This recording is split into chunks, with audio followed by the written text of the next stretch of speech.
R. Oke, sudah bisa sini, Cok. Udah bisa.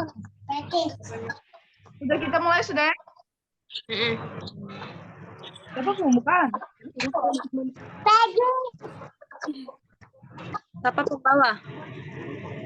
Saya sudahkah? Iya, sudah cepat, Cok. Kejar waktu. Selamat sore, kami dari kelompok 4 ingin mempresentasikan hasil diskusi kami. Ini bisa dilihat PPT-nya. Tolong dibukakan PPT-nya. Yang pertama, pembahasan. Yang kedua, pembahasan pertama yaitu pasar dan pilihan dalam perawatan kesehatan. Yang kedua, tujuan pengaruh efektif terhadap pasien. Yang ketiga, kesimpulan. Kita masuk yang poin pertama, pasar dan pilihan dalam perawatan kesehatan. Next.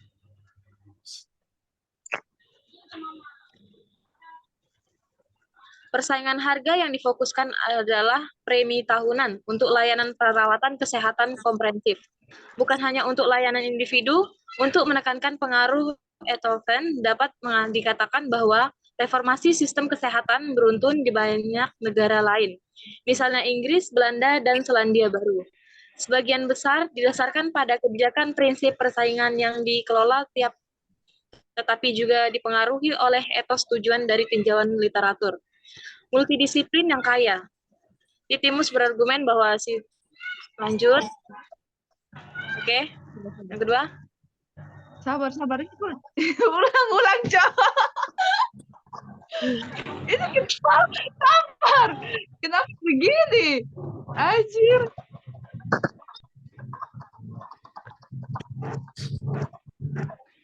Kenapa jaringan? Ulang aja. Ini sabar.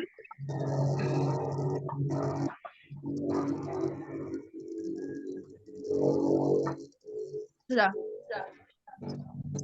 Ulangi Kak ini. Iya. Selamat sore, Bapak. Kami dari kelompok 4 ingin mempresentasikan hasil diskusi kami dari chapter 4. Yang beranggotakan yang pertama Nora Waterway, Elita Tabuni, saya Gini, belum no.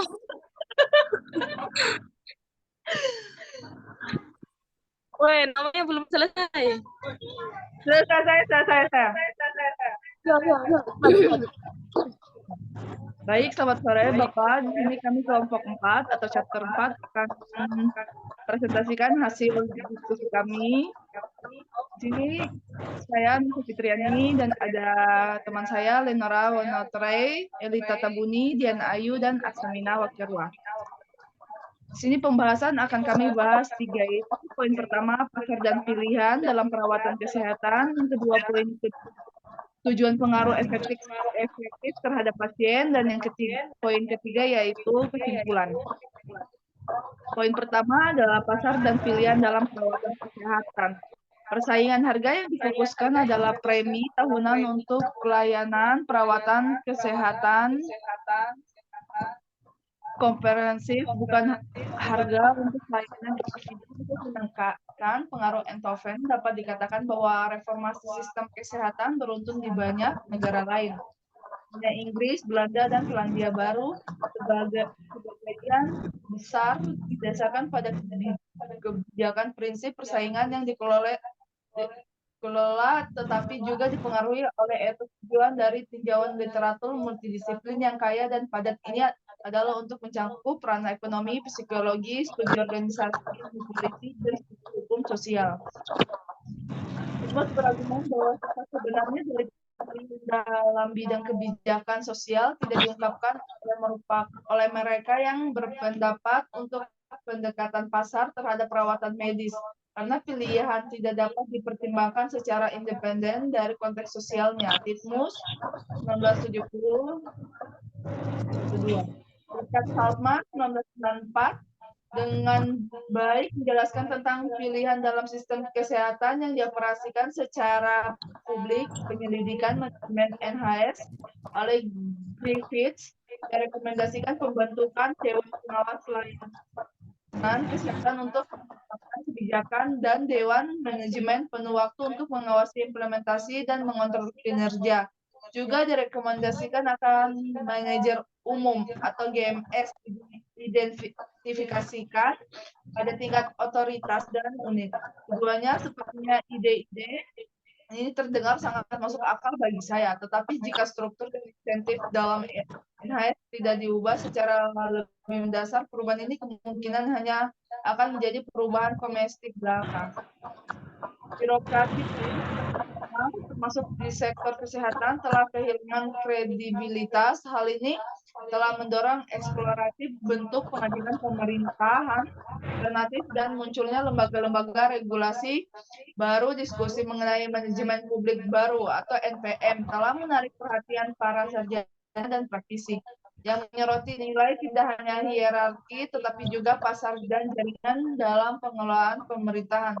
Signifikansi ide delegasi pada trust mandiri atau organisasi berbasis masyarakat atau swadaya terletak pada otonomi dan tanggung jawab yang diberikan kepada mereka dalam memberikan hasil sesuai dengan prioritas pemerintah. Reformis harus mengarahkan perhatian mereka pada analisis yang lebih rinci tentang sifat setiap tugas, tentang signifikasi politiknya yang mungkin, dan tentang apa yang dapat dilakukan secara realistis dengan motivasi dan keterampilan staf yang bersangkutan. Kita masuk ke pembahasan yang kedua, yaitu tujuan pengaruh efektif terhadap pasien.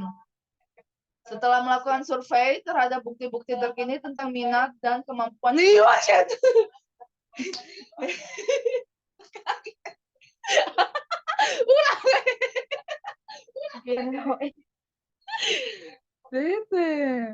aku bisa biar kamu fokus.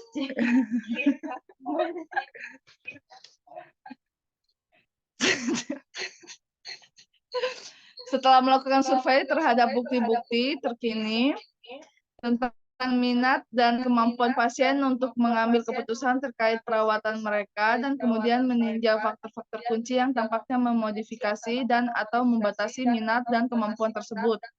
Maka mungkin untuk menggabungkan apa yang menjadi tujuan atau tujuan pemberdayaan pasien. Tujuan pemberdayaan pasien mencakup berbagai perubahan dalam struktur, karakter, dan hasil kegiatan yang berhubungan dengan kesehatan. Pada tingkat yang paling konkret, pemberdayaan pasien seharusnya menghasilkan peningkatan praktis dalam situasi pasien.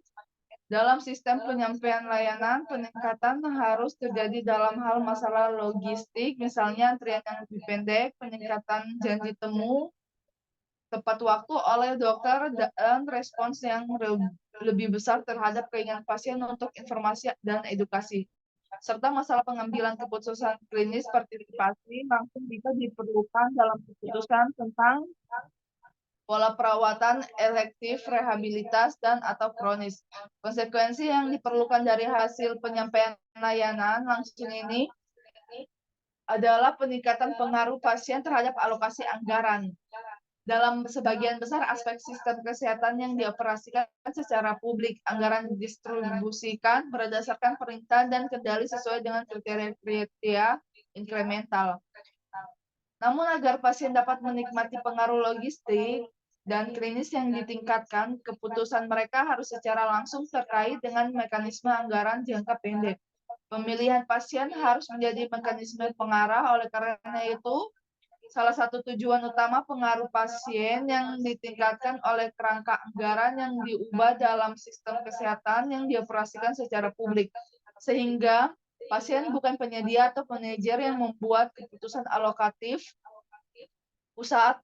Tentu saja kerangka anggaran yang direformasi ini sama sekali tidak mengharuskan pengenalan pelayanan medis eksklusif berdasarkan biaya yang menghentikan penetapan batas anggaran global oleh otoritas yang dapat dipertanggungjawabkan secara politik. Yang diperlukan bagaimanapun adalah memungkinkan pemilihan pasien menggantikan sebagian besar mekanisme alokatif dari atas ke bawah yang ada saat ini untuk mendistribusikan sumber daya perawatan kesehatan dalam kerangka anggaran keuangan yang telah ditetapkan.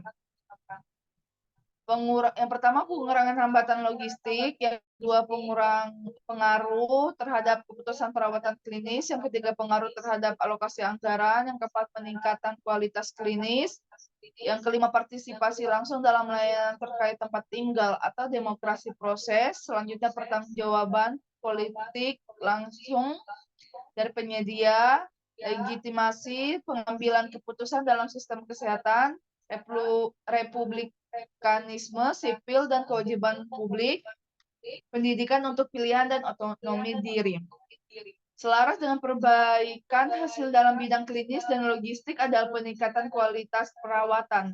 Secara umum, kualitas perawatan klinis itu sendiri tinggi dalam sistem kesehatan yang dioperasikan oleh pemerintah. Salah satu area potensial perbaikan kualitas yang ada dalam konsistensi hasil memastikan bahwa pasien di institusi yang lebih kecil dan atau lebih pedesaan menerima standar perawatan klinis yang sama dan sebagai hasilnya memiliki tingkat hasil yang serupa setelah perawatan.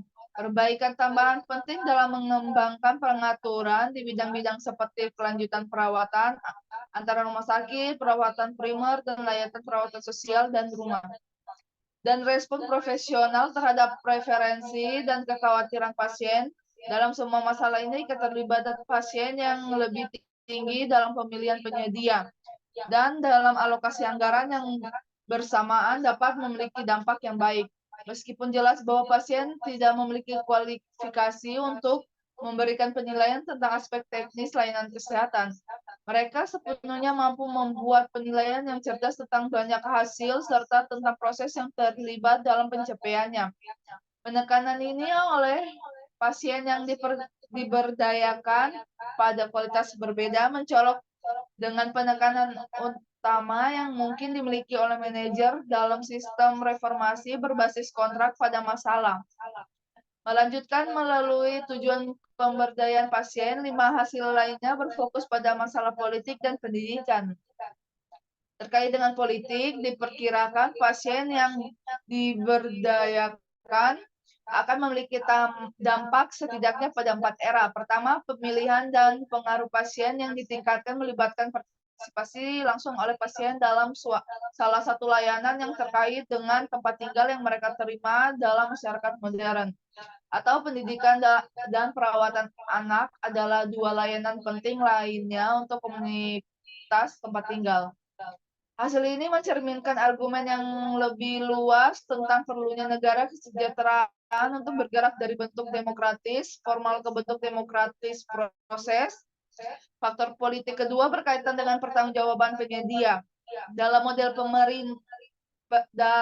perintah dan kendali sebelumnya, dokter dan perawat bertanggung jawab bukan kepada pasien, tetapi kepada otoritas yang terpilih yang mengelola sistem perawatan kesehatan baik di tingkat nasional, begitu pemilihan pasien diterapkan dan didukung dengan mekanisme anggaran. Maka penyedia juga menjadi bertanggung jawab langsung kepada pasien yang mereka layani. Hasil politik ketiga dari pemberdayaan pasien berkaitan dengan legitimasi keseluruhan sistem penyediaan layanan. Faktor penting dalam kesediaan warga untuk membayar sistem kesehatan yang dioperasikan oleh pemerintah adalah perasaan mereka bahwa tujuan dan struktur keseluruhan sistem kesehatan secara politis sesuai dan diterima secara luas oleh populasi secara keseluruhan. Keempat, hasil dari pemberdayaan pasien ini, partisipasi langsung, pertanggungjawaban politik, legitimasi sistem, dan republikanisme sipil secara bersama-sama menunjukkan konsekuensi politik yang potensial kuat yang dapat dihasilkan oleh pilihan pasien. Jauh melampaui dampaknya pada spesifikasinya dalam penyediaan layanan, yaitu aktivitas logistik, klinis, dan kualitas perawatan. Pilihan pasien memiliki dimensi politik yang kuat yang seharusnya diingat oleh para pendukung maupun pengkritik. Hasil terakhir dari program pemberdayaan pasien yang ditentukan dengan baik melibatkan pendidikan warga negara dari pilihan pasien jadi proses belajar, yaitu belajar memilih penyedia, belajar berpartisipasi secara politik, dan lain-lain. Meskipun demikian, komponen pendidikan dari manfaat program pilihan pasien cukup besar, dan dalam suatu arti tertentu lebih mendalam dan lebih berpotensi jangka panjang. Memang untuk kembali ke tema republikanisme sipil, sulit untuk melebihkan pentingnya masyarakat yang terdidik, yang mampu berpartisipasi dalam proses pengambilan keputusan politik untuk pemeliharaan dan kelanjutan sistem pemerintahan demokratis yang kuat dan stabil. Dan pembahasan yang terakhir yaitu kesimpulan. Jadi kesimpulan pada presentasi hari ini membahas tentang 2 poin penting, yaitu yang pertama ada pasar dan pilihan dalam keperawatan, dan yang kedua tujuan pengaruh efektif terhadap pasien. Oke, sekian hasil presentasi dari kelompok 4 atau chapter 4. Iya, selamat sore. Sudah Janco. Gimana sih? Gimana Nancy?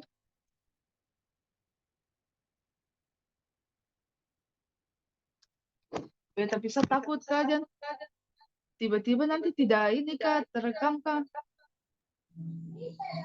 Coba kau save, tes save. Sabar ya, sabar ya.